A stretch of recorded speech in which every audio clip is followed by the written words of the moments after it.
buenas tardes. Empiezo por buenas tardes porque ahora estamos grabando un poquito más temprano de lo normal. De hecho, la iluminación está medio poquito diferente, pero sí.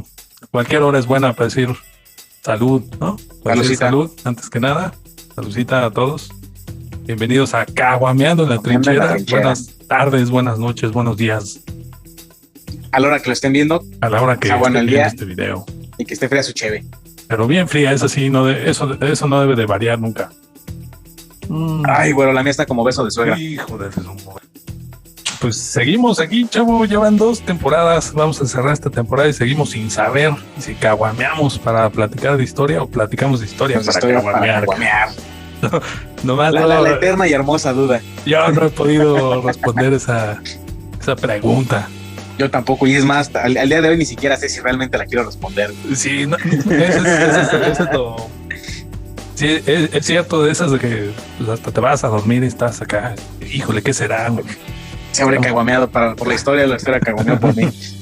Pero pues aquí estamos una vez más en nuestro empeño. Y pues una semana más, otra cacoma más. Pues vamos a cerrar la segunda temporada. Chavo, ya la segunda. Ya la segunda, ahí como pateando un bote, nos la echamos. Ya casi vamos a nuestro ritmo, vamos a llevar más o menos, ya vamos para medio año haciendo esto. Exactamente. Y pues, sí. Y pues vamos a cerrar. Y no empecemos, chavo. Caminando y meando para no hacer charco. Sin brindar por esta segunda temporada que hoy cierra. Hoy se cierra, pero no teman, no se libran de nosotros tan fácil. Somos muy tercos. La tercera, más al ratito vamos a dar un pequeño vistazo de cómo va a venir. De cómo va a venir, por dónde va a venir el garrotazo. El ramalazo. Pues empecemos, chavo, nuestra tradicional. Haremos esto una tradición. Exactamente. Nuestro tradicional repaso.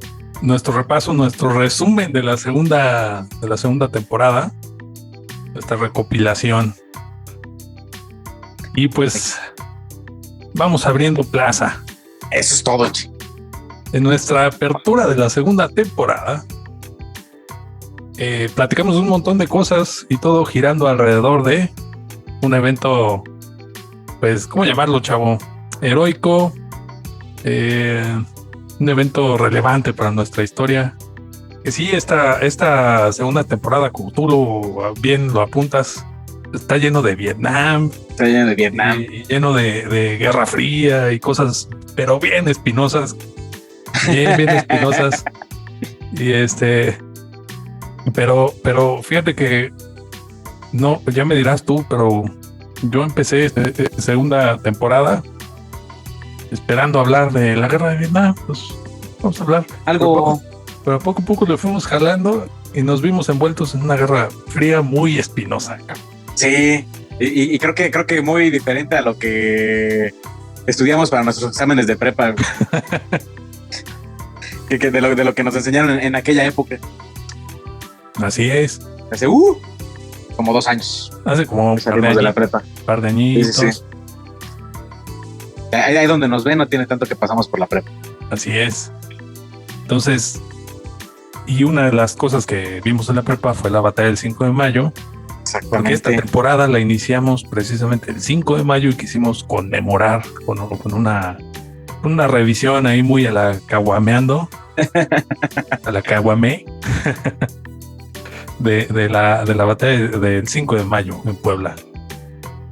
Entonces, pues ahí básicamente vimos cómo el ejército mexicano comandado por el general Ignacio Zaragoza, pues se agarró a moquetazos con los suavos y con los del ejército francés, el mejor ejército del mundo en ese momento de la historia.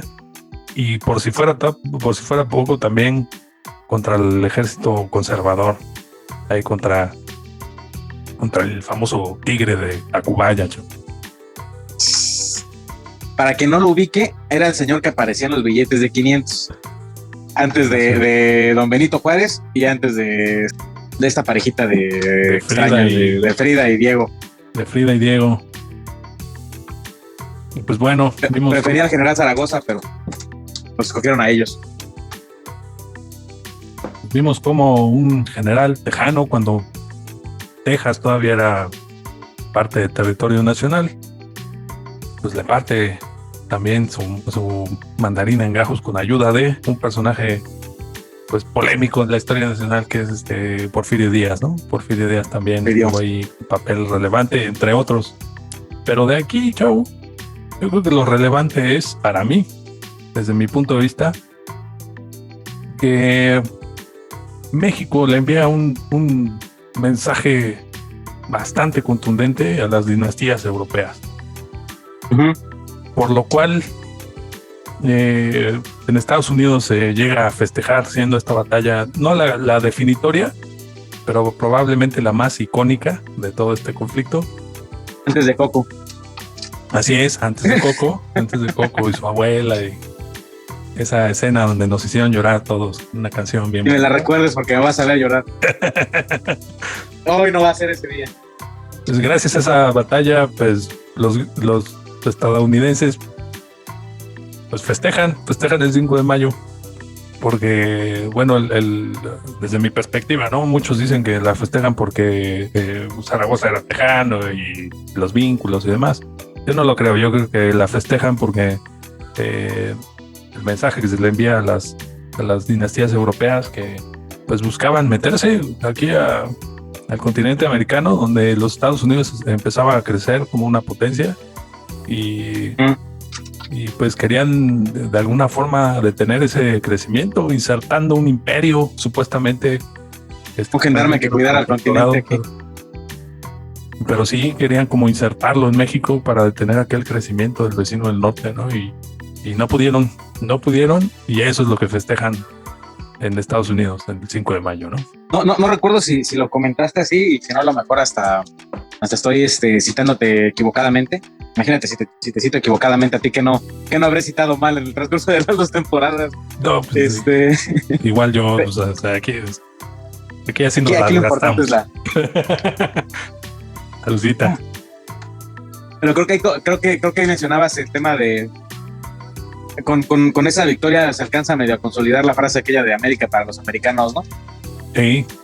No tanto porque México se mantenga independiente, sino porque justamente lo que decías, Estados Unidos se estaba consolidando como una potencia, y el hecho de que las potencias europeas no entren le da mayor margen de maniobra para continuar solidificando su posición en América. En América, correcto. Y sí. Yo me quedo mucho con eso que era lo comentabas. Ese capítulo me pareció bien interesante, porque había hubo muchos detalles que yo desconocía, que tú me hiciste favor de aclararme el panorama respecto de las decisiones que se tomaron en ese momento, quiénes fueron los participantes, qué era lo que se pretendía que pasara aquí en México, qué pasó después de la batalla de Puebla. Sí, el avance francés, tengo entendido que continuó al grado de que se tuvo que establecer ya otro tipo de negociación para resolver el problema que había. Creo que todo el siglo XIX para México es bien interesante, porque es como si hubieras metido 3 o 4 siglos de historia en uno solo. O sea, sí. en esos 100 años pasaron un chorro de cosas aquí en México, de que a la fecha todavía no nos hemos podido consolidar al 100% como una nación 100% democrática, 100% independiente, y que al darle una mirada a todo ese tipo de eventos, que faltan un chorro desde el siglo XIX en México, pero te das cuenta de muchas cosas, del por qué estamos como estamos, o de por qué suceden las cosas como suceden aquí. Porque hay muchas cosas que todavía están frescas, todavía no están asentadas, y que le falta que bien somos una nación que tiene no más de 200 años de ser independientes entre comillas, o por lo menos un nivel jurídico, pero hay muchas cosas que desde esa época no han terminado de fraguar. Es correcto. Y a mí por eso me interesó mucho ese tema, porque sí es verlo desde la perspectiva ya no escolar, sino de cómo nos la enseñan casi recitada esa parte, ¿no? Sí, la batalla del 5 de mayo. No, todas las implicaciones sociales y políticas y detonantes que hubo a futuro, y causas también que la acompañaron. Sí, está bien interesante ese tema. Sí, me gustó mucho revisarlo contigo. Sí, fíjate, porque bueno, desde mi perspectiva también muchas conclusiones son de a como yo las veo, ¿no? De así las platicamos aquí. Pero es interesante cuando revisamos alguna historia que sucede en el continente americano. A mí me gusta preguntarme qué estaba pasando en Europa, porque casi hay una conexión constante entre los eventos que suceden aquí y los que suceden allá, ¿no? Suceden allá. Sí, ¿qué estaba sucediendo? Y ahí es cuando empiezas a amarrar cabos. Sí. Entonces, muy, muy interesante. Vayan a ver ese capítulo. Hablamos de un montón de cosas, siempre terminamos hablando de muchas cosas, pero está interesante ver cómo, pues, ver eso desde otro punto de vista, ¿no? Y pues de ahí, chavo, entonces sí, brincamos a la guerra de Vietnam. Los 60 hacia la psicodelia. Cuando ya los Estados Unidos, después de aquellas épocas de la batalla de Puebla y los años subsiguientes y demás, pues ya están consolidados como una potencia mundial, sobre todo después de la Segunda Guerra Mundial, ¿no? Y este conflicto, o esta serie de conflictos, sobre todo los enmarcados en la Guerra Fría, comienzan precisamente inmediatamente después de la Segunda Guerra Mundial. Cuando Rusia ya es completamente un monstruo que era temido por uno de los más grandes villanos de la Segunda Guerra Mundial, más bien el más grande. Pues su peor pesadilla se convirtió en realidad. Y pues ahí vemos un enfrentamiento entre los Estados Unidos y Rusia, pues supuestamente frío, ¿no? Una guerra fría. Pero en la guerra de Vietnam creo que se calentaron bastante las cosas. Fíjate que estoy por hacer una opinión o muy sesuda o muy estúpida. Una de dos. Y seguramente que no estoy descubriendo el hilo negro. Pero ahorita con todo esto que estás mencionando, se me hace o me surge la siguiente pregunta. ¿Realmente terminó la Segunda Guerra Mundial o simplemente se reestructuró para continuar en la Guerra Fría? Yo creo que sí terminó, chavo, porque se establece una dinámica diferente. O sea, de la guerra. O sea, ya no hay un combate abierto en frentes definidos, ni mucho menos. Yo creo que todos los objetivos que se plantearon en la Segunda Guerra Mundial se cumplieron. Vaya, ahí se cierra un capítulo y ahí empieza otro nuevo. Ahí es donde está mi cuestionamiento. Ok. Te voy a decir por qué. Sí. ¿Cuál era el objetivo real de la Alemania nazi? No era lo que nos han enseñado en la tele, ni lo que Spielberg nos dijo con Rescatando al Soldado Ryan. Tengo entendido que realmente el objetivo primordial o más importante de los alemanes era terminar con los comunistas. Alemania no quería una guerra con Occidente, quería darle en la torre a los rojos. Correcto. Sí, estoy de acuerdo. Por eso es que ahí surge mi pregunta. Creo que los alemanes se metieron con el enemigo equivocado y plantearon dos guerras, una que los llevó a la derrota total, por la que no supieron al alacrán que se echaron encima, y la otra que era la del discurso abierto, en contra del comunismo. Sí. ¿Y qué es lo que pasa con las potencias occidentales? El enemigo de mi amigo también es mi enemigo. Exactamente. Entonces, en este caso, Alemania se vuelve el enemigo que todos queremos para darle la torre, pero ello no implica que vayas a ser mi amigo después, Rusia. Sí, por eso digo, hasta ellos mismos dijeron, ¿no? Híjole, creo que la regamos. Ajá. Nos metimos con el equivocado. De hecho, Patton, ese Patton es el que lo dice. Derrotamos al enemigo equivocado. Así es. Ya cuando vieron aquel monstruo comunista que ya estaba bien consolidado, porque también, digo, Alemania ayudó a consolidarlo, ¿no? Cuando intentó invadir Stalingrado. Sí. Ahí es realmente cuando es el punto de inflexión. Ya, a partir de ahí ya no hubo reversa, ¿no? Despertaron al oso. Es correcto. Y literal, exactamente, como dices, es el punto de inflexión. No nada más para que Rusia gane la guerra, Porque también esa es otra, quien gana la guerra es Rusia, no Occidente. De acuerdo, yo estoy de acuerdo con esa aseveración. Esa aseveración yo también, por eso la dije. Estoy de acuerdo conmigo mismo. A veces hablo mucho conmigo mismo, me caigo a toda madre. Me caigo a toda madre. Pero sí, yo también creo que ese es el punto de inflexión donde Rusia, de estar en el piso, se levantan y comienzan a marcar el ritmo.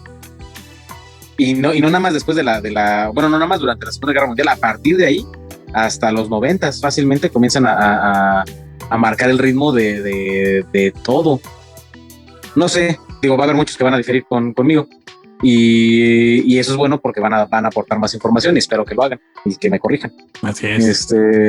Para poder enriquecer, pero por lo que tengo entendido, incluso hace poquito veía una gráfica de los satélites, de cuántos satélites tenían los países del mundo, y creo que a la fecha Rusia es el que tiene más satélites en órbita. Y Tom Hanks nos vende la idea en Apolo 13 de que todas las misiones Apolo y todos los satélites y ellos son los que ganaron la carrera espacial, cuando a lo mejor son los que mejor vendieron su carrera espacial, pero que materialmente quienes llevan la ventaja en Asia. Entonces no sé, creo que hay como que, ya nos pasamos de... Yo tendría la duda ahí, o no sé qué tan válido, qué tan estúpida sea la reflexión, pero de saber si realmente termina ahí la Segunda Guerra Mundial, porque creo que a lo mejor el objetivo de Occidente se vuelve el mismo que tenía Alemania, nada más que ya se dan cuenta de que ya no pueden pelear como habían peleado con ellos, con los alemanes, porque ya aventarse otro Hiroshima y otro Nagasaki implicaba volvernos a todos a la edad de piedra. Correcto. Y no dejó de ser un conflicto global con expresiones locales. No. Yo creo que sí es una guerra mundial también, la Guerra Fría.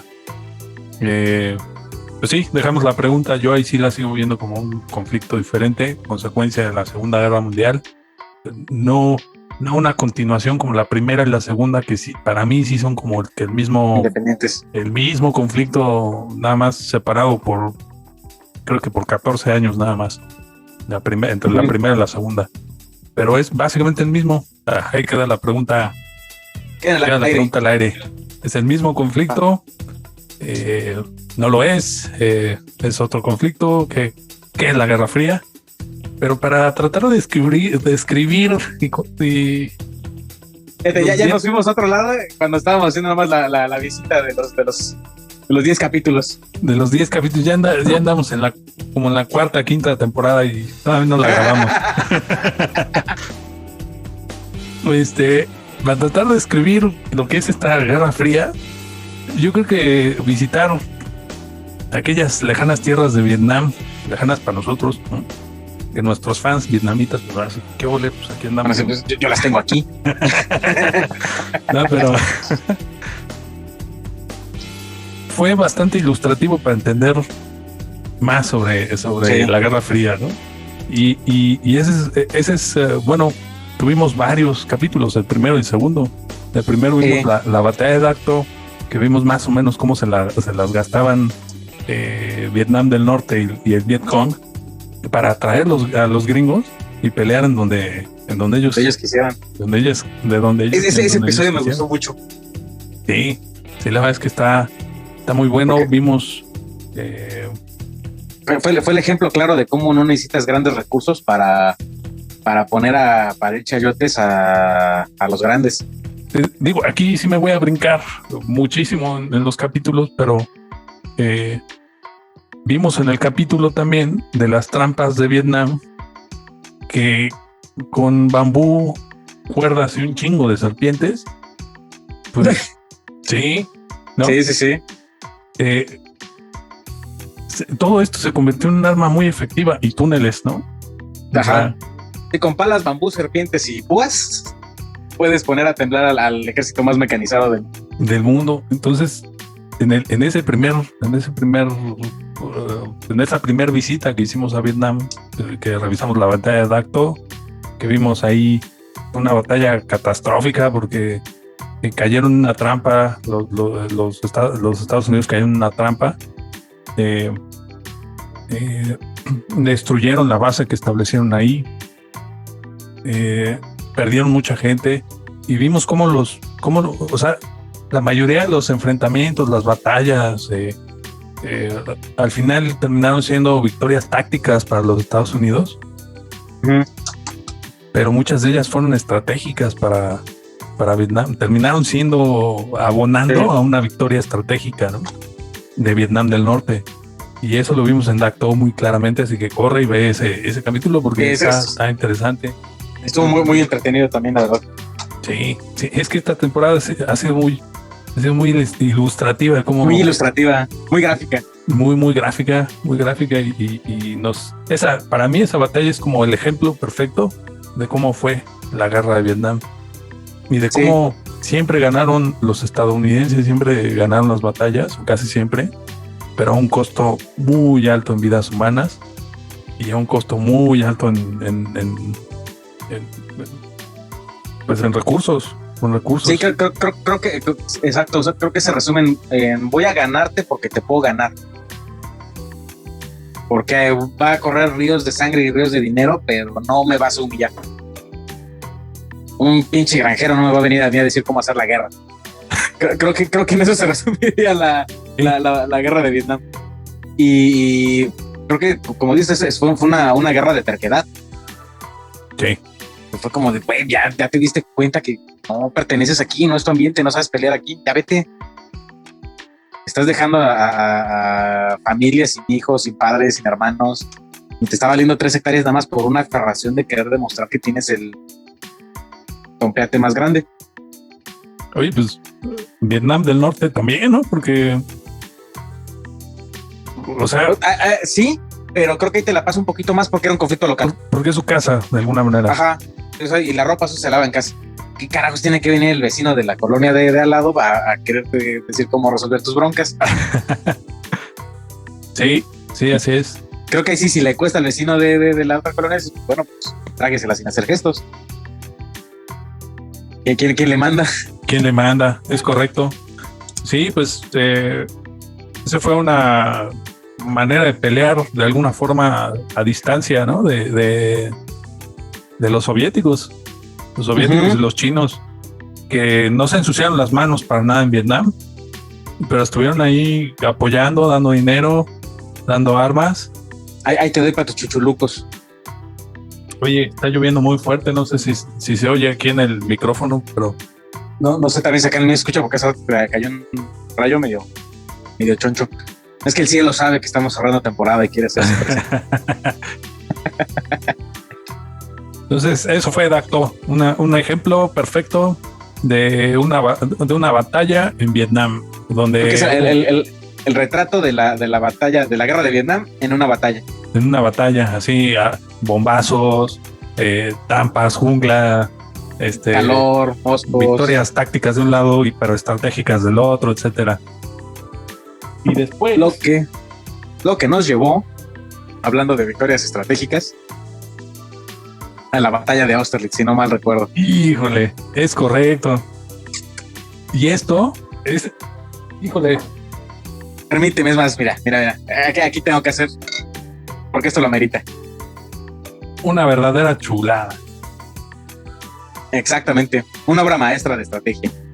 Una obra maestra de Napoleón Bonaparte. Y que ahí, lo pusimos también como un antecedente muy lejano, pero al final un antecedente de la Primera Guerra Mundial. Ajá. Sí, porque ahí se empieza a repartir los terrenos de la abuela, ¿no?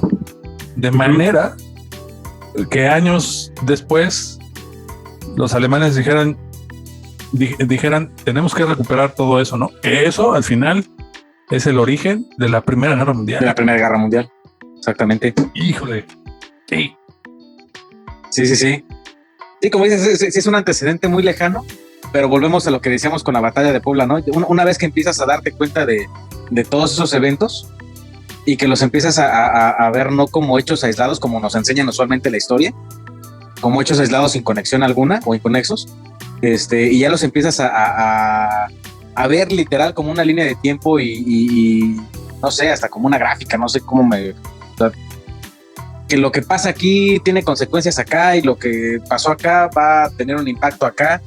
O sea que realmente sí existe una conexión entre tiempo, lugares y momentos. Te das cuenta que sí, efectivamente, o sea, a lo mejor no fue un antecedente directo, pero comenzó a sentar las bases para que 100, 200 años después se llevara una guerra mundial ahí en Europa por motivos muy similares. Así es. Que básicamente es como, pues sí, es como la primera piedra de la primera guerra mundial, ¿no?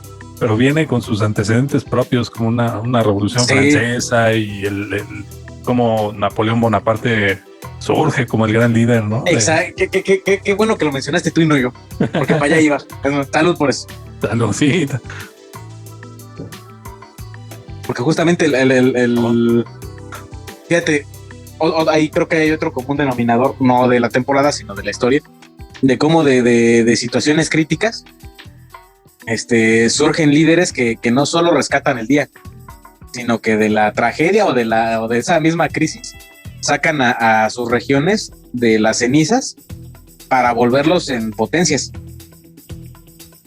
En este caso, pues fue Napoleón, que venía de la Revolución Francesa, de una Francia como convulsa, diezmada, de una Francia que había como 3, 4 buitres que andaban volando por encima, y que él llega con este genio estratégico y táctico de saber cómo poner en orden a quien le pusieras enfrente. Sí, porque también, híjole, creo que ahí se necesita tenerlos bien puestos y bien amarrados. Sí, porque una cosa es que se te ocurran cosas. Ajá. Y la otra es que te decidas a llevarlas a cabo, cabrón. ¿Sabes? Como que me imagino ahorita como cuando estás en la regadera pensando en la discusión que perdiste el día anterior. ¿Cómo no le contesté esto? Diga una cosa que se te ocurra. Sí. El que se lo digas en el momento y que cuando lo tienes enfrente es otra bien diferente. ¿Y qué es lo que él hizo? Así es. Podrá ser bueno, creo que es del tipo de personajes como que lo amas o lo odias, no admite matices. Podrá ser bueno, podrá ser malo, pero lo que sí es que fue de los que marcó el ritmo de Europa durante un tiempo, y lo que decíamos en la batalla de Austerlitz, puso en orden a 3 naciones en una sola batalla. Los aplacó, entre ellos, si no estoy mal, Rusia. Correcto. Sí. Les puso un estate quieto y a ver, aquí el que dice cómo va a estar la fiesta soy yo. Sí, aquella vez hiciste un resumen muy, muy concreto, muy breve, pero muy, muy interesante de cómo hizo, fíjate, cómo hizo lo que los vietnamitas hicieron con los gringos, y eso fue lo que nos llevó de Vietnam a la batalla de Austerlitz, ¿no? Esa fue la conexión, porque igual, o sea, jaló al enemigo al área donde él quería pelear y como él quería pelear. Y de hecho en ese episodio mencioné, ¿no? O sea, el genio que se necesita no nada más para organizar tus tropas, sino también las del enemigo, cara. Exactamente, ¿no? Y que marchen a tu ritmo y acá casi como si estuvieran recibiendo tus órdenes. Porque, y es que ese es otro, o sea, él tenía ya ganada el 50% de la batalla antes de que empezara. Chulada, cabrón. No. Ya me estoy emocionando otra vez. ¡Qué bonito! ¡Qué bonita batalla! ¡Sombría! Ustedes no son nada. Aquí éramos soy yo, dijo Napoleón. Aquí soy yo. Ustedes son todos los demás. Ya váyanse. Así fue exactamente. Así fue. Y pues bueno, de ahí pues regresamos a Vietnam, porque nuestra intención era estar ahí Vietnam, pisando esos callos de Vietnam. Sí, o sea, les fue como un paréntesis muy bonito y entretenido, vayan a verlo. Pero muy paréntesis. Muy bonito. Tenemos que visitar las guerras napoleónicas. Sí, tenemos que ir ya más de lleno, ya entrarle. Son buenos antecedentes ahí para lo que ocurrieron los siguientes 100, 200 años. Sí. Entonces, en nuestro regreso a la guerra de Vietnam, a las junglas vietnamitas, en la nave de la imaginación, diría Neil deGrasse Tyson. o Carl Sagan en Cosmos. No. No me toques ese son. Como Carl Sagan, no hay dos, ¿eh? Vimos hicimos un capítulo de la ofensiva del Tet, chavo, la ofensiva del Tet.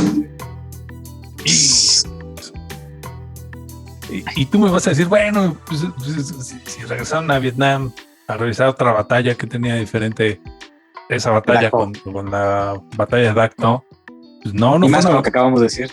No fue una batalla, o sea, la ofensiva del Tet no fue una batalla. Imagínate que en un día muy especial, como aquí lo sería, no sé, el festejo de Año Nuevo o la Navidad, así de especial, ¿no? Estalla en todas las ciudades de tu país, en todas las ciudades de tu país, enfrentamientos armados al mismo tiempo, coordinados. Aquí en México, aquí en nuestro país, las capitales, que en Querétaro, en Monterrey, en Guadalajara, en la Ciudad de México, en Veracruz, en todas las ciudades estás en guerra y el enemigo está atacando todas las ciudades al mismo tiempo. Esa es la ofensiva del Tet. Así estuvo. Mira, así como lo acabas de describir, hasta ganas me dieron de ir al baño. me lo imaginé. No, imagínate el desmadre. No, se armó en un día tan especial como ese, ¿no? Pero no nada más eso tiene de especial la ofensiva del Tet. Aún hay más. La ofensiva del Tet es el punto de inflexión de la guerra, porque a partir de ahí los Estados Unidos empiezan a ir para abajo, hasta el momento en que pierden la guerra. Esta ofensiva ocurre en el 68, en 1968, y Estados Unidos pierde la guerra en el 75, 74. Entonces, fíjate todos los años que tuvieron que pasar, que todavía los estadounidenses estaban ahí insistiendo, pero ya prácticamente en esta ofensiva pierden la guerra. Fue otra victoria táctica para los Estados Unidos, la ofensiva del Tet, porque finalmente todas las posiciones que habían tomado los vietnamitas, Estados Unidos las recupera todas, absolutamente todas, a un costo de vida humana inmenso, como fue la batalla de Dak To, como ya lo platicamos. Pero, ¿qué crees? Ahí es cuando el mundo se da cuenta lo atroz que es la guerra de Vietnam, y el pueblo le retira el apoyo a su ejército, a su gobierno para pelear esa guerra. Sí, porque ya ve imágenes en directo, ¿no? Bueno, no sé si en vivo, pero sí, con muy poca diferencia de cómo era la guerra. Sí, estaba cubierta por la televisión, prácticamente, por la prensa, ¿no? ¿Sabes qué? Creo que se nos pasó ahí y hubiera sido bien interesante darle una visitada.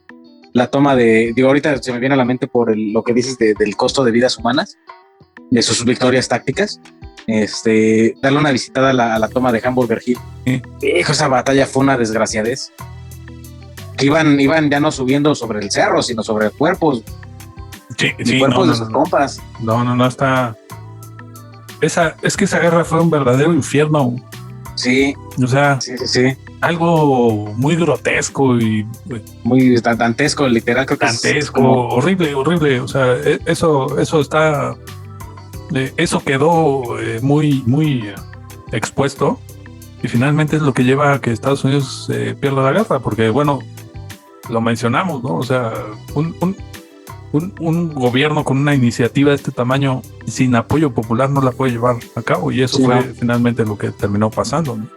Entonces queda la pregunta al aire, o sea, ¿eso lo tenían previsto los comunistas? ¿Sí o no? Y no voy a hablar de Vietnam del Norte, más bien voy a hablar de los que están arriba. Sí. Más arriba, ¿lo tenían previsto o no? ¿Y qué hicieron en los Estados Unidos también? Porque para mí hubo también por debajo de la mesa y a nivel sociedad activismo pues muy de izquierda, déjame te digo, ¿no? Entonces, para mí que algo hay ahí, ya no me quiero meter. Sí. Permitiéndome dar nuevamente el brinco a la crisis de los misiles, tú lo mencionaste, ¿sabes? Cómo se resolvió parte de la crisis de los misiles en un café con representantes de las dos naciones. O sea, sí, hay muchas cosas muy raras, muy. Sí. Muy caderita en una caguama para. Híjole, salud. Un saludcita.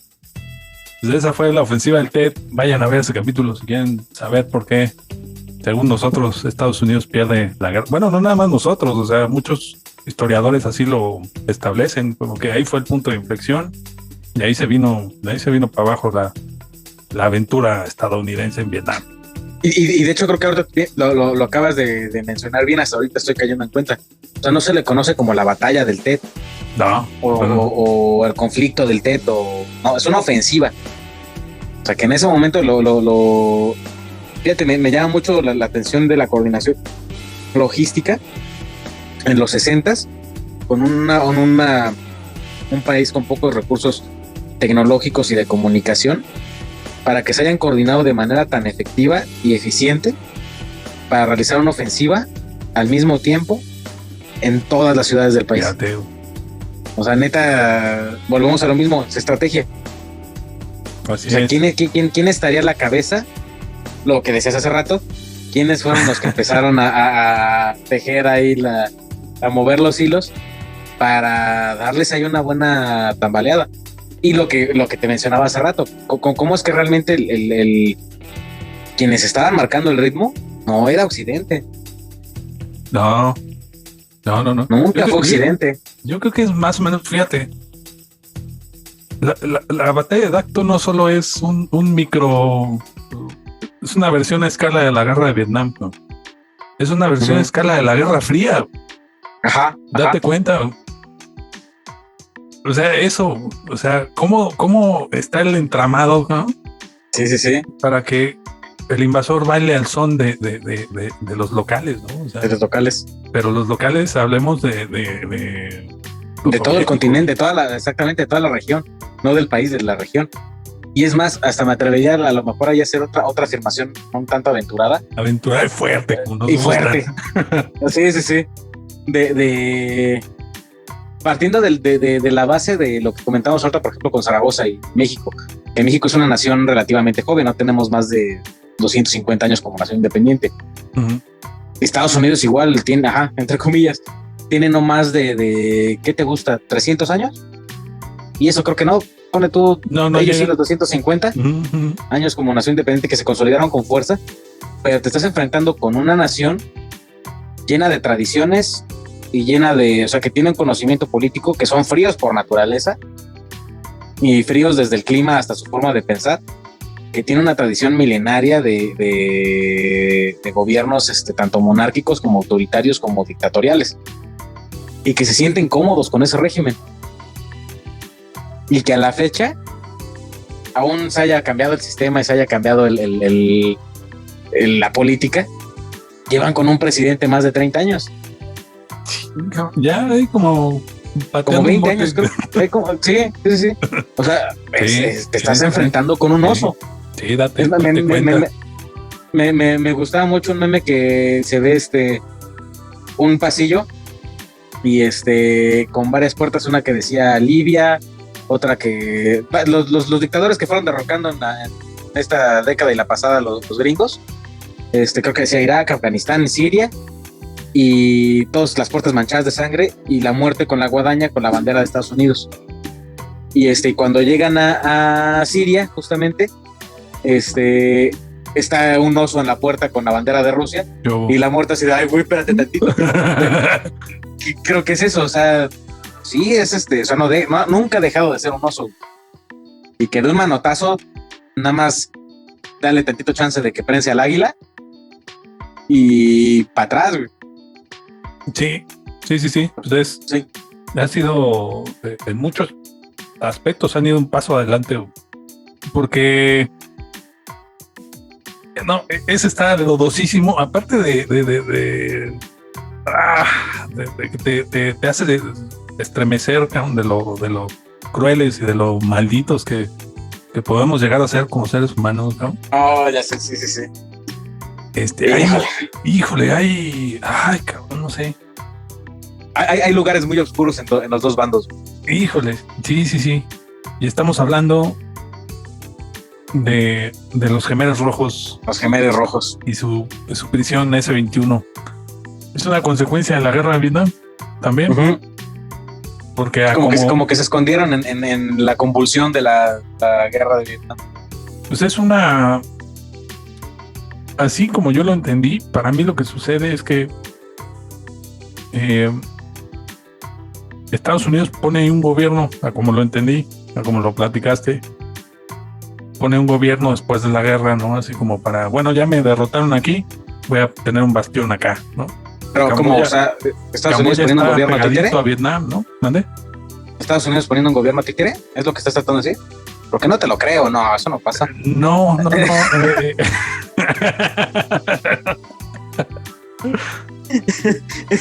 Dije pone, pues dijo puso.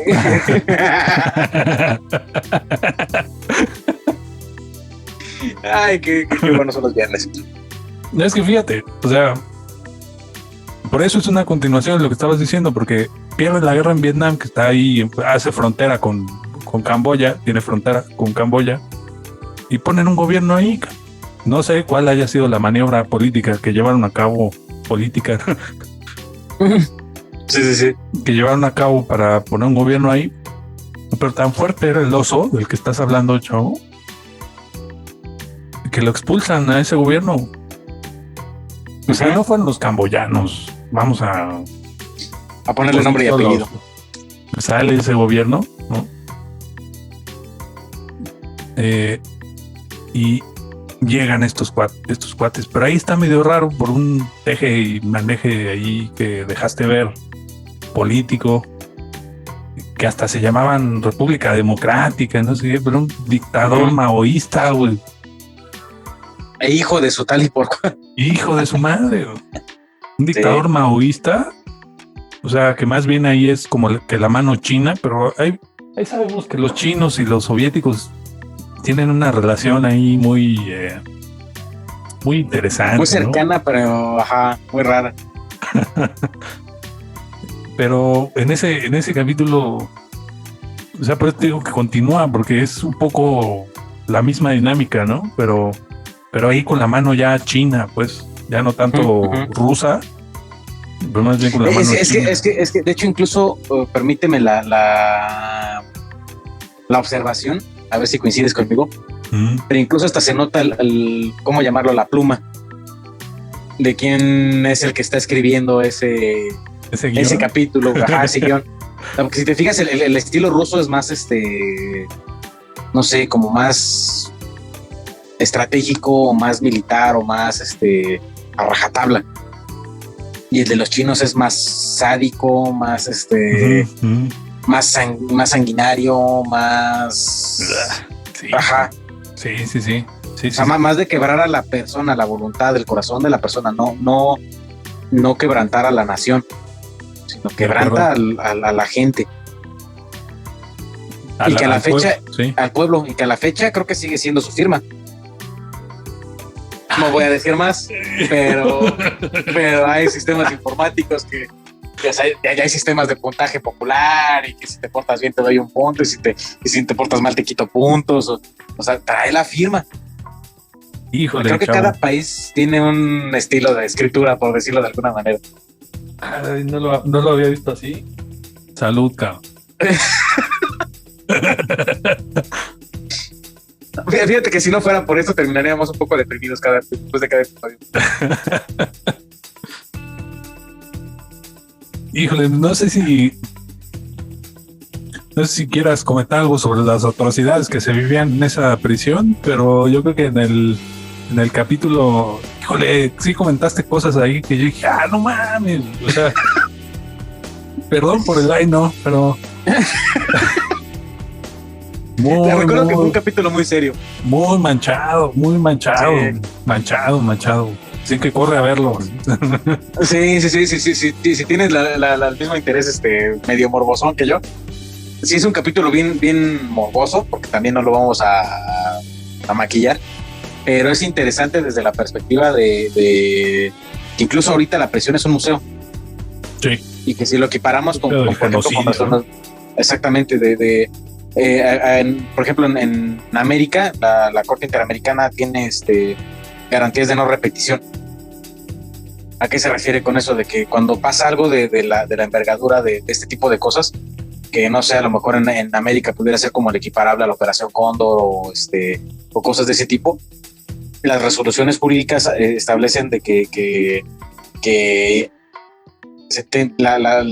no haya una repetición, que en este caso es algo muy similar a lo que pasa con el museo de allá de lo que primero fue una escuela, después se convirtió en una prisión y actualmente es un museo, que está justamente diseñada ese tipo de cosas para recordarnos que ese tipo de situaciones no se tienen por qué volver a repetir, porque no tienen que pasar desde la perspectiva de los derechos humanos.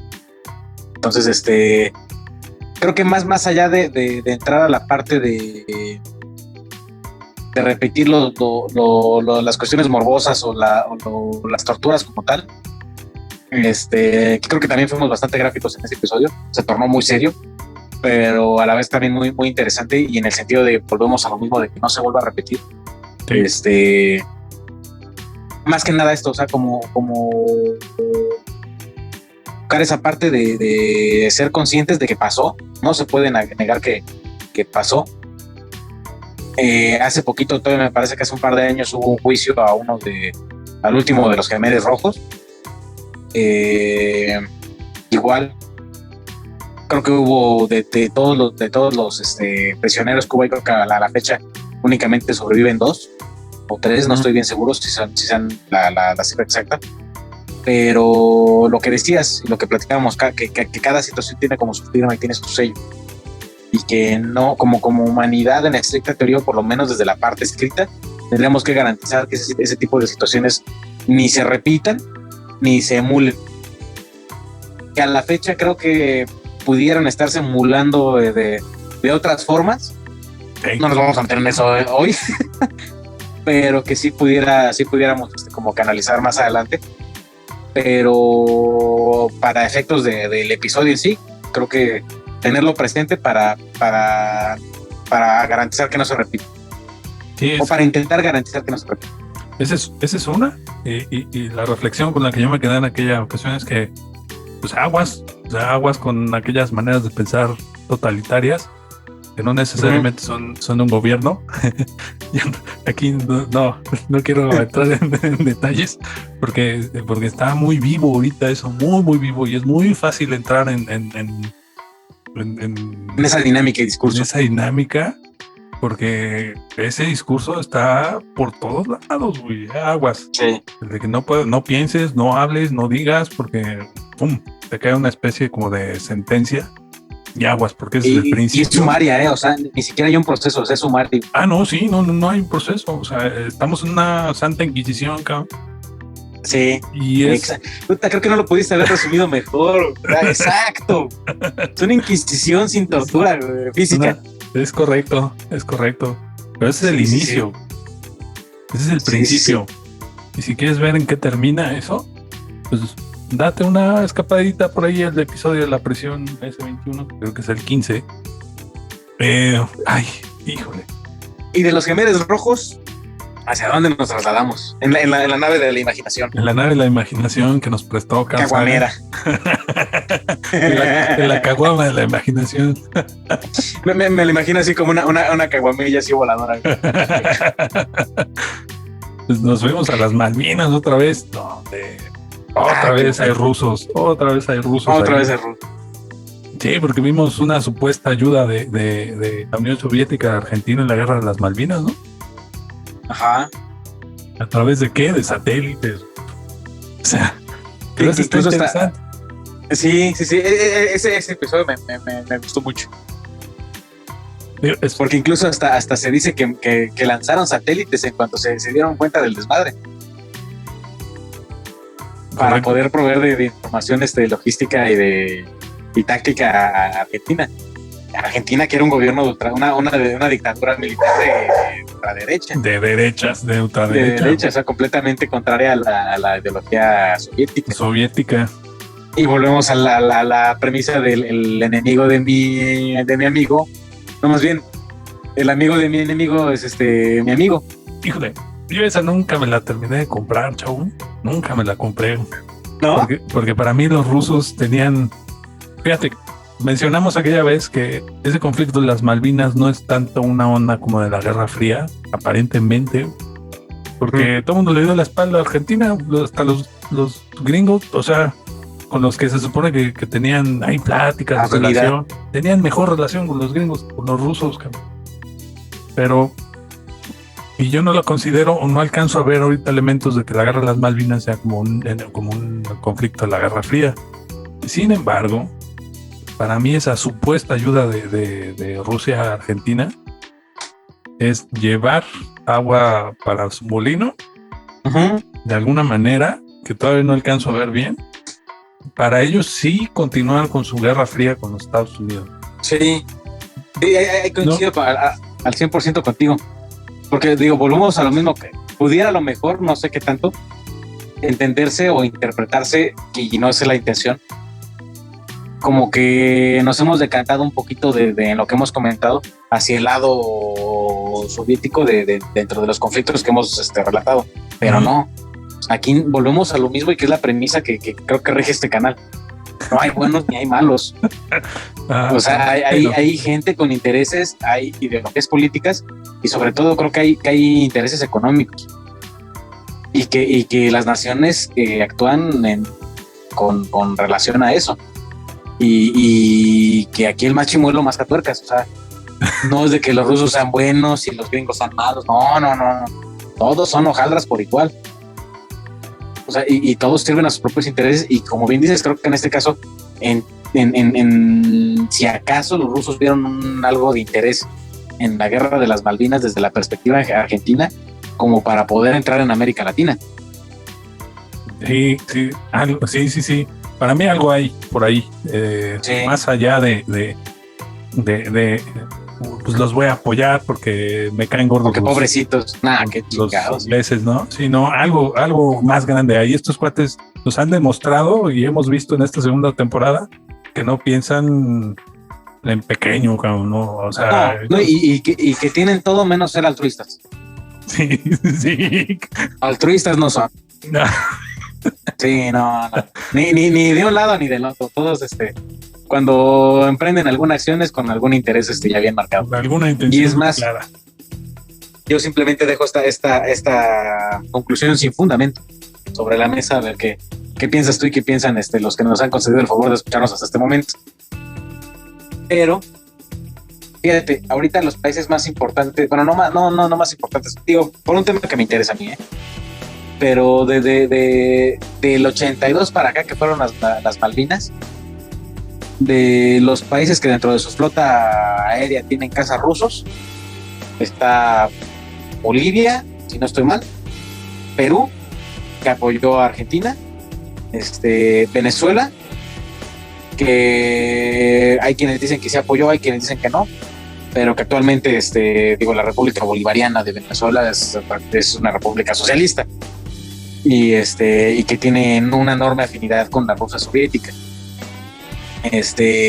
Argentina ahorita creo que no, pero hay otra historia también, ya estoy divagando un poquito, el desarrollo de un misil argentino, pero esa diría doña Chonita, es otra historia, ya eventualmente la tocaremos. Pero creo que desde ahí, a partir de ese punto, como que también fue como de, hey, América Latina, guiño, guiño, también estoy aquí, les puedo vender lo que los gringos no les quieren vender. Quieren aviones de tercera y cuarta generación, yo los tengo, yo se los vendo. ¿Quieres armarte? Yo te vendo equipo. ¿Para qué estás esperando a que el tío Sam te dé sus obras? Sí, se han presentado una serie de conflictos muy... y sobre todo en Sudamérica, ¿no? Así como, porque sí ha habido una influencia muy fuerte también de los Rusia. Exactamente, y que creo que incluso lo quisieron hacer también en México. Sí, pero está más difícil. Si no pudieron los franceses un poquito más alemanes en su tiempo. Exactamente. Y bien lo decía Díaz, pobre de México, tan lejos de Dios y tan cerca de Estados Unidos. Porque, o sea, no dio chance, o sea, y a la fecha no creas que han existido del intento. Siguen coqueteando con oye, te vendo esto, ¿para qué te esperas hasta que te den las obras? La historia de siempre va a haber alguien queriendo frenar a nuestro vecino del norte. Exactamente. Siempre va a haber alguien. Chavo, nos estamos precipitando rápidamente hacia el final de la temporada. Déjame cargar el último cartucho rápidamente para darle... Por favor, adelante. Darle final al último segmento. Pues así es. Salud. Rosita. para que se note el logo de Caguameando.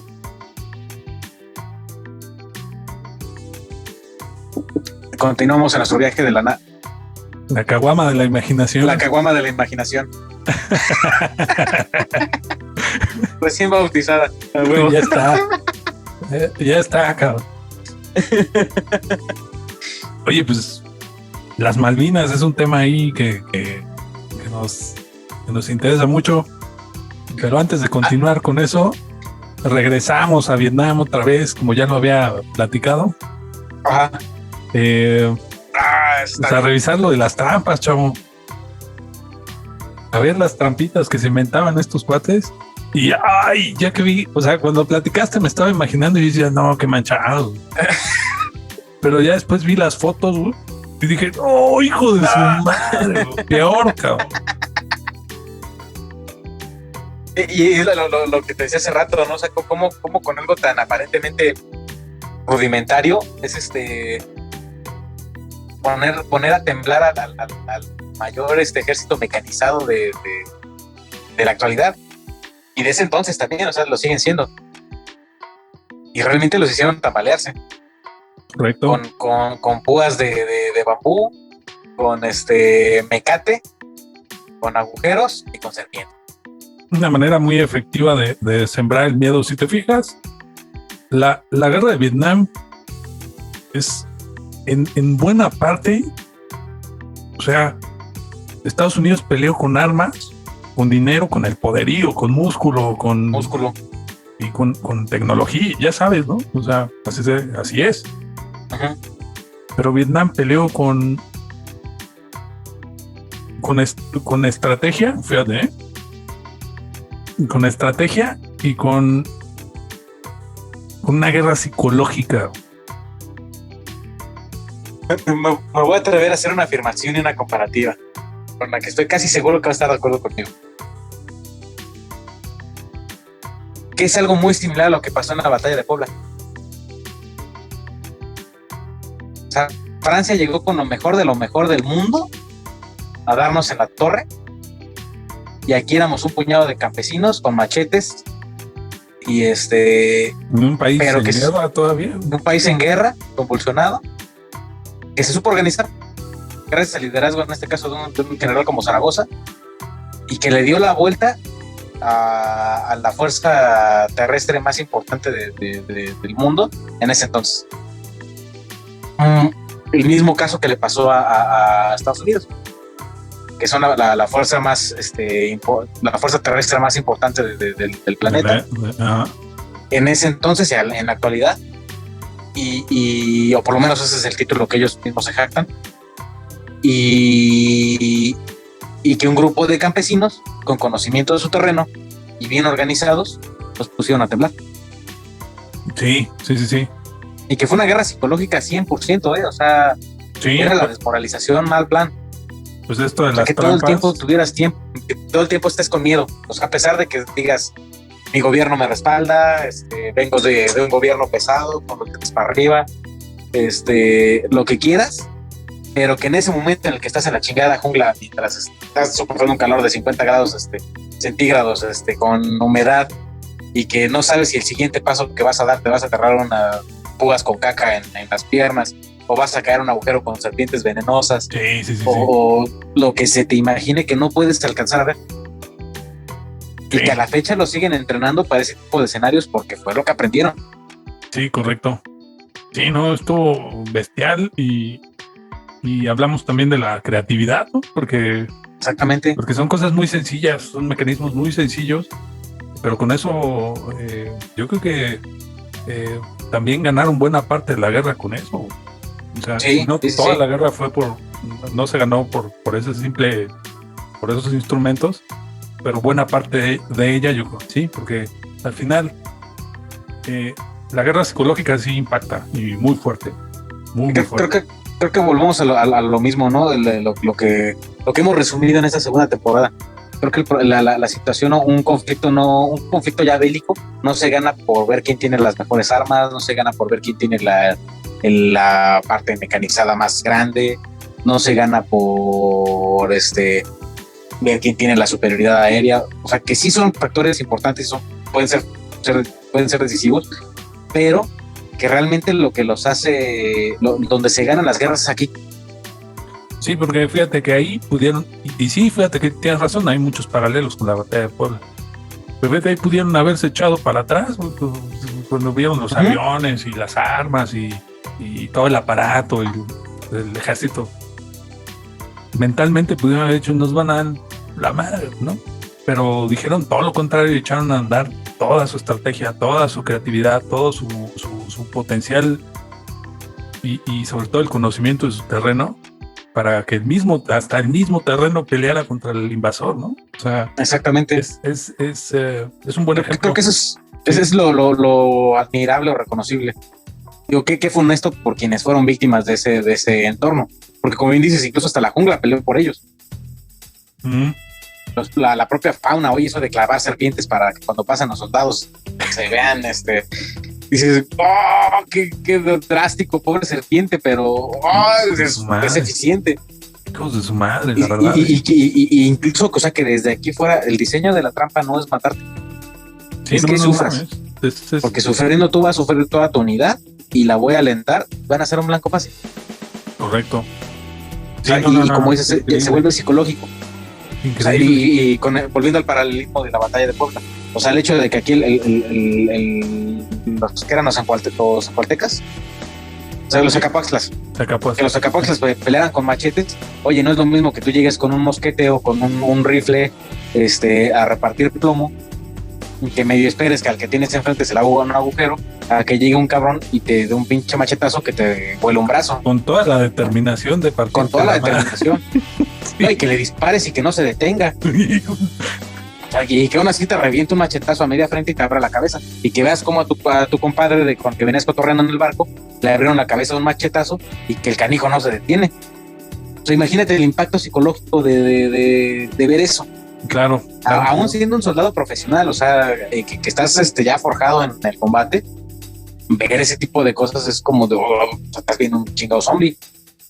Pues también las reglas de la guerra, a lo mejor, o sea, no es lo mismo pelear en un campo de batalla en Europa, con caballeros de la realeza. Exactamente, la etiqueta de combate. Sí, que venir a vender con una ola de gente encabronada y hambrienta. Sí, güey.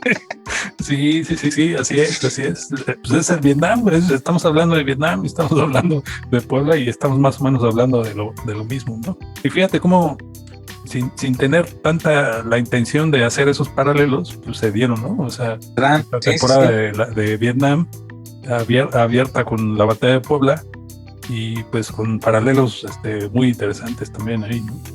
Pero sí ahí quedó las trampitas que usaban para aterrorizar a los invasores. Muy interesante ese capítulo. Me estoy dando cuenta, no sé cómo acabarlo de interpretar, pero creo que los temas morbosos son los que me tocan a mí. Sí, pues ya habíamos quedado de que tú no escoges los temas, chavos, los temas te escogen a ti. Chale. Exactamente. Pues ahí quedamos con Vietnam. Ese fue nuestro último capítulo de Vietnam. Pero seguimos insistiendo en esta Guerra Fría, desde mi punto de vista, con el capítulo más divertido que he grabado. Así te lo pongo. Así, sí, ese desde que lo investigué, lo platicamos tú y yo, lo edité, lo publiqué y lo he visto varias veces y cada vez me divierto un montón. La crisis de los misiles en Cuba. Vamos, cabrón. Y el amigo Fidel que quería ver al mundo arder. ¿Qué Joker ni qué la chingada? No, Fidel. El amigo Fidel quería ver el mundo arder literalmente. Fíjate, ¿a qué nivel habrá estado que hasta los rusos se pandearon con ese güey? Sí, no, pues es que ahí todo el mundo fíjate, ahí es donde se ve en una crisis de ese tamaño. Ahí es donde se ve de qué lado más Calaiguana.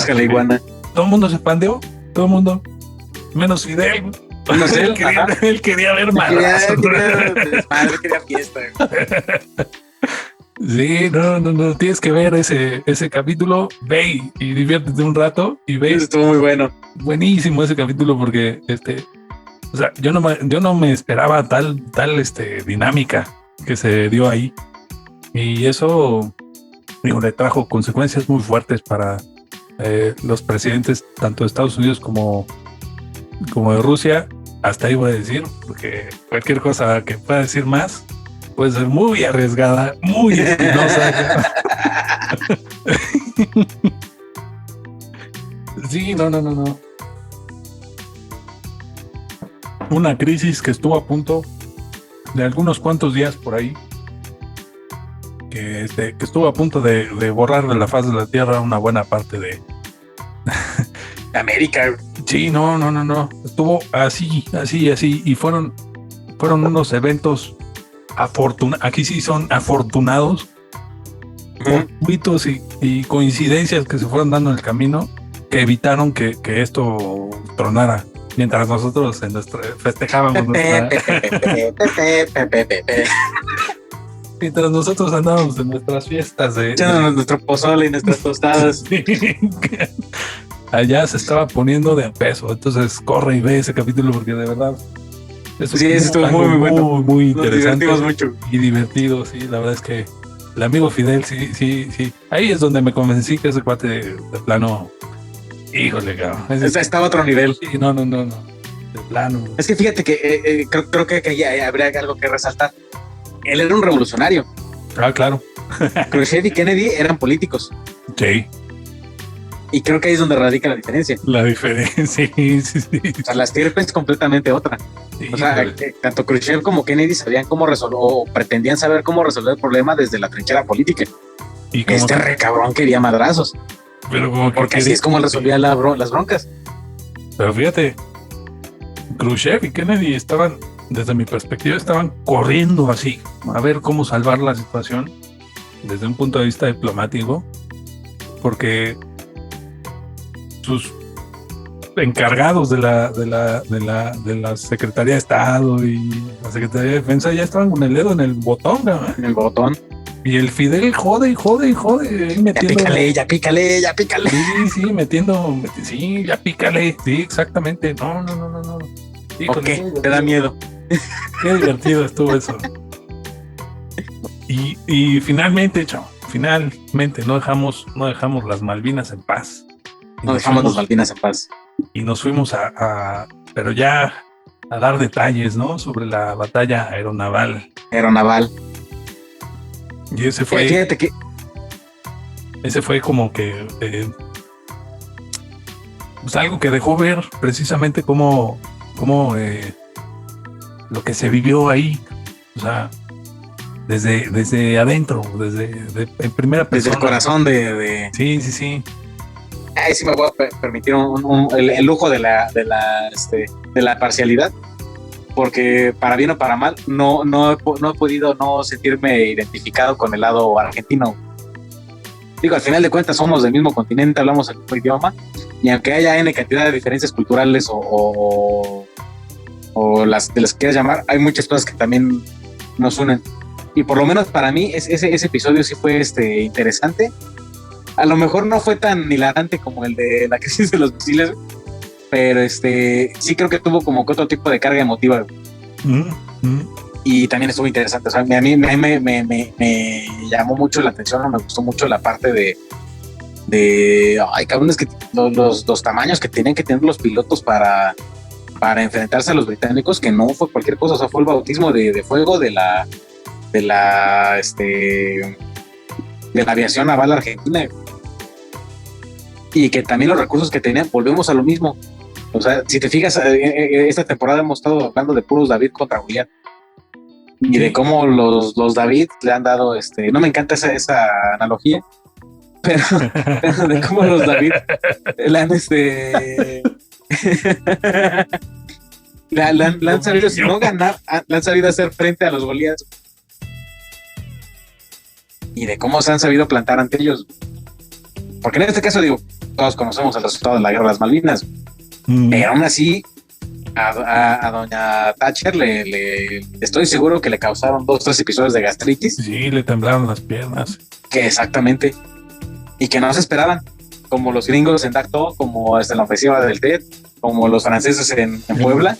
No se le esperaban el sendo cachetadón que les arremaron los argentinos a la flota británica. Ah, qué bonito. Qué bonito. ¿Cuántos paralelos encontramos?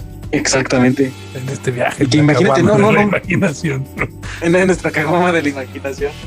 Y que no me quiero ni imaginar. Imagínate que sí hubieran dado la vuelta a la flota británica el tiempo suficiente como para que se hubieran tenido que reagrupar. Así es. Pues esa fue nuestra temporada, chavo, con muchos paralelos entre Puebla y Vietnam y Austerlitz y cosas que andan ahí muy similares, ¿no? Muy donde, como tú lo dijiste, los Goliaths cayeron o estuvieron a punto de caer, ¿no? En el caso de las manos. De acuerdo. No, completamente de acuerdo. Y como tú lo dijiste, era su bautizo de fuego, güey, contra un monstruo que había peleado 1000 batallas con toda la experiencia y con todo el colmillo del mundo en cuestiones bélicas y en el mar, cabrón. Y en el mar, que eso es lo suyo. ¿No? Y el susto que le metieron a doña Thatcher. No fue menor, ¿no? Fue un buen susto. Entonces, sí, es una proeza y una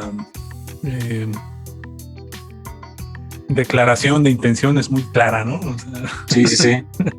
Muy puntual. De los argentinos.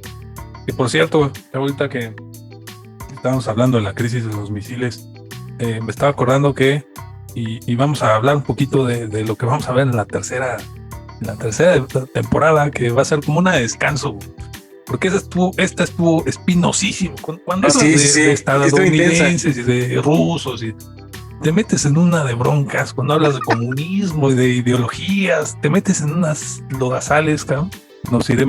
Viajaremos en la caguama de la imaginación.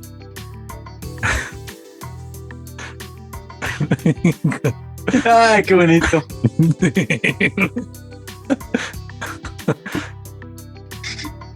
Viajaremos en la caguama de la imaginación a campañas históricas de un gran juego de estrategia, uno de los mejores juegos de estrategia que han existido. Ya hay muchos, ya actualmente hay muchos muy buenos y demás, pero ese juego en específico es de los mejores, y no hasta ahorita el mejor, porque muchos videojuegos no lo han podido emular en cuanto a... Que por cierto, ya se anunció que en este último E3, que digo, ya para cuando se esté publicando eso ya habrán pasado algunos meses, pero se anunció, si no estoy mal, que ya va a salir el 4. Fíjate. Ajá. Híjole, pero el 2... El 2 es una chulada. Es una chulada, y ahí vamos a pasar un buen tiempo, vamos a dedicar varios capítulos en esas campañas históricas, y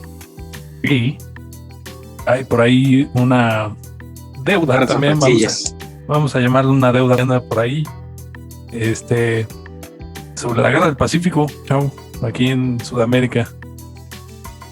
Vamos a platicar un poquito sobre la guerra del Pacífico. Entonces, vienen cositas interesantes, menos espinosas, menos esa de...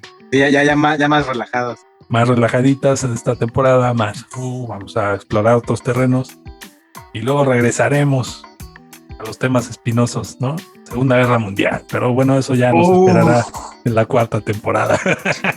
No solo va a ser espinoso, nos vamos a echar un clavado a las... en los nopales. Directo a la nopalera.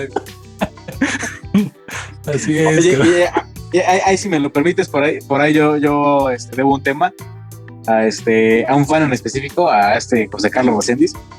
Muy bien. Que nos estaba comentando de las fuerzas especiales japonesas. O sea, básicamente los ninjas.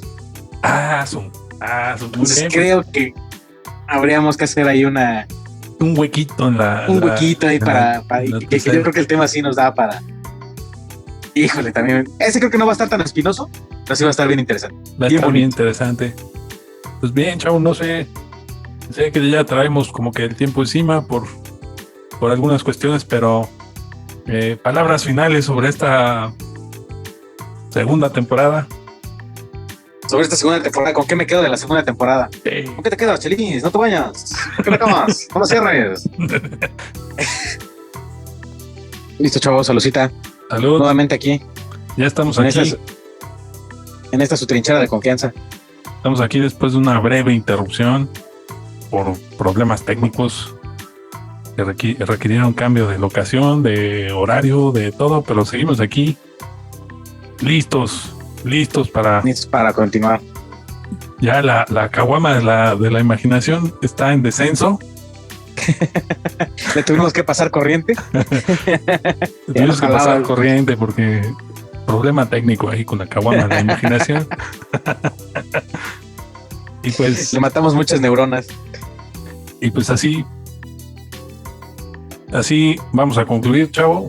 Nos quedamos en que... ¿Con qué te quedas de esta segunda temporada, chavo? ¿Con qué te quedas de todos estos lindos temas eventos que discutimos? Híjole. Ándale, eventos.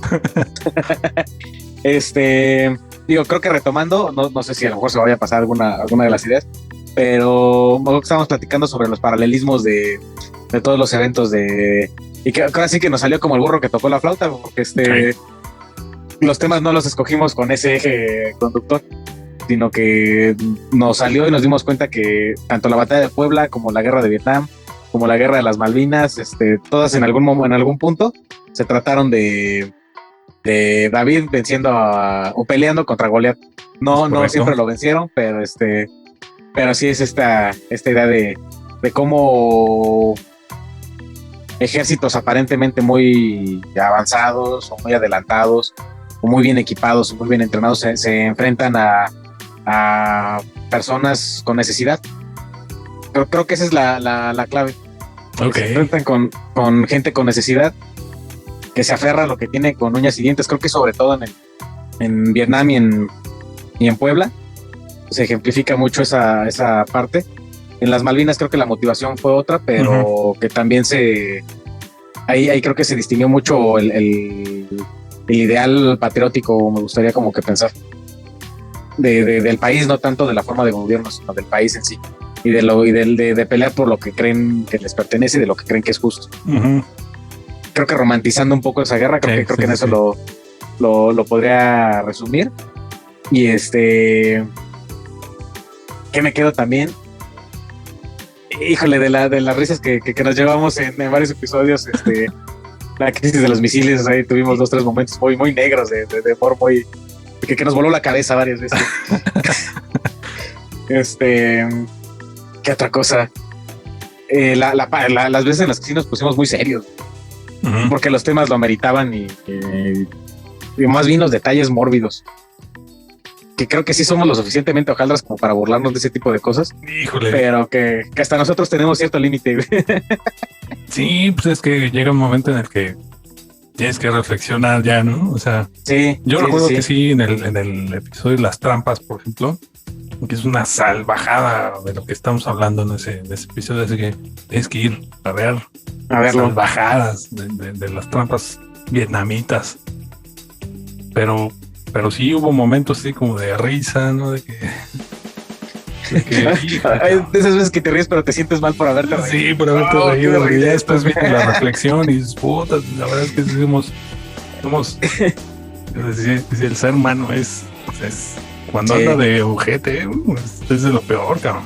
Sí. Fíjate que eso es lo que me da cierto grado de tranquilidad. Que digo, creo que por reírme de la situación, creo que está gacha la situación, pero reírte es parte como de esa catarsis. Y que realmente los ojetes fueron aquellos, no nosotros.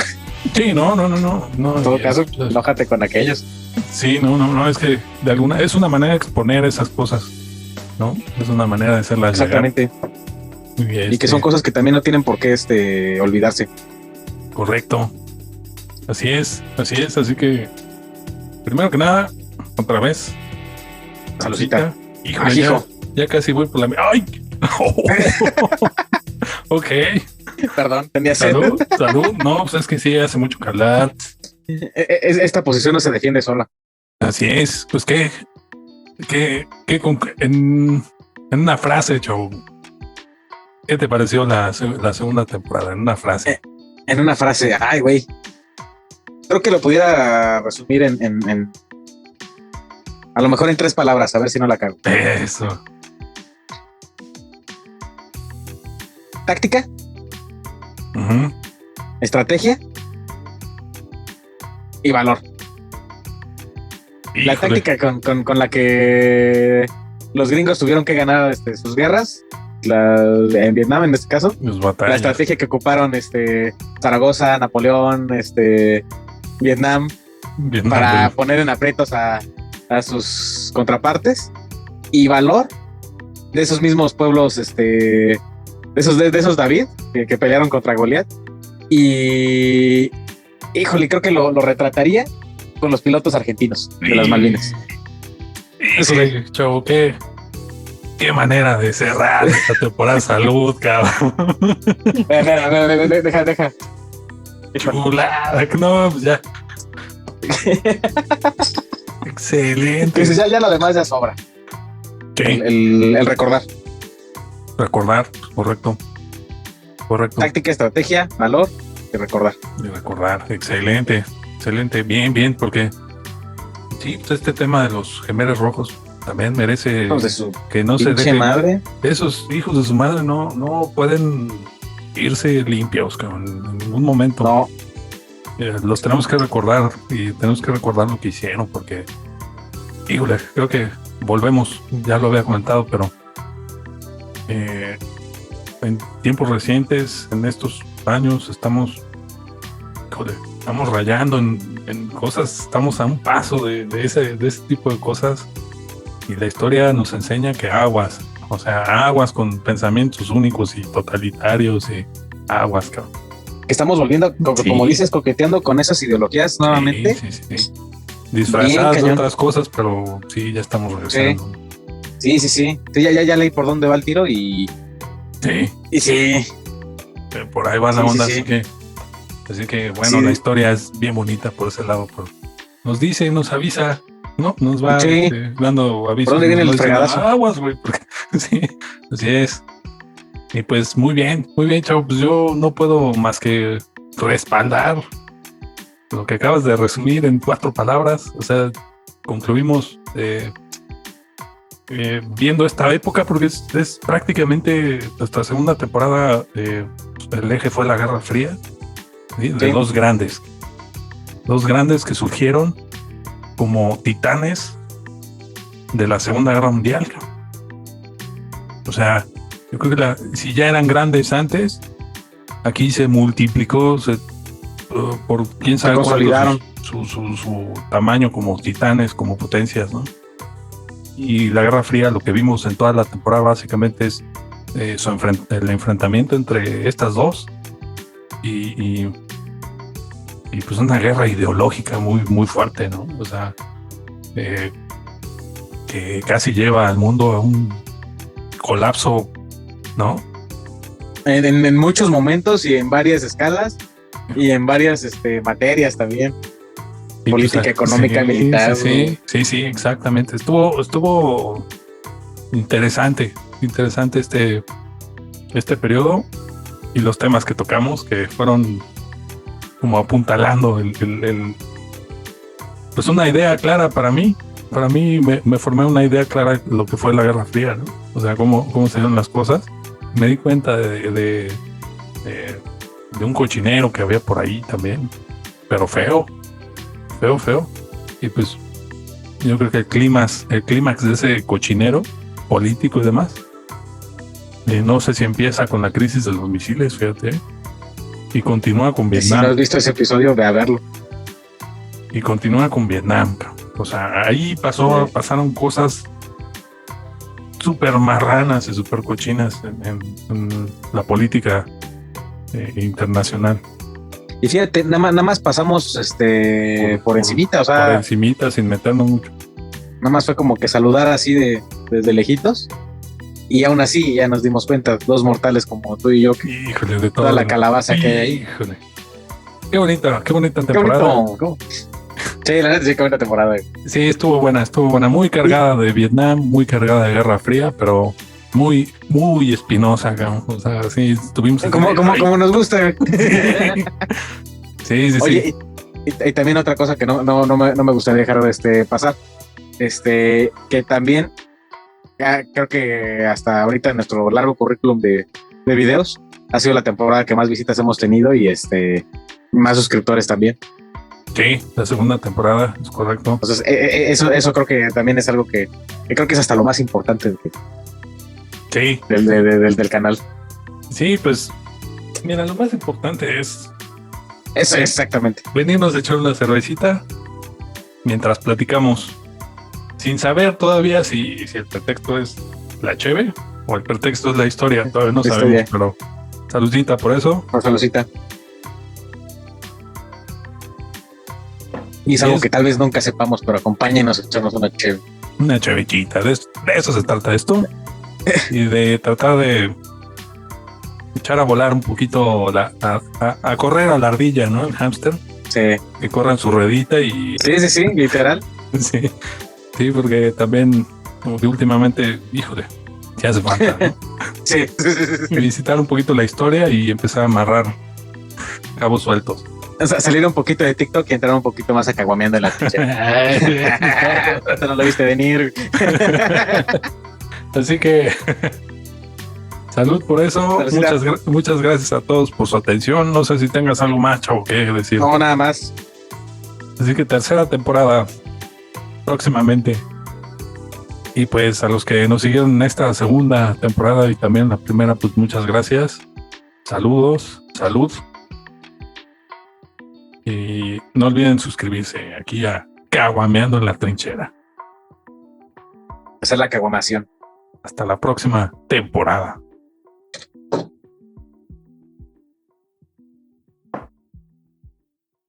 Ay, nanita.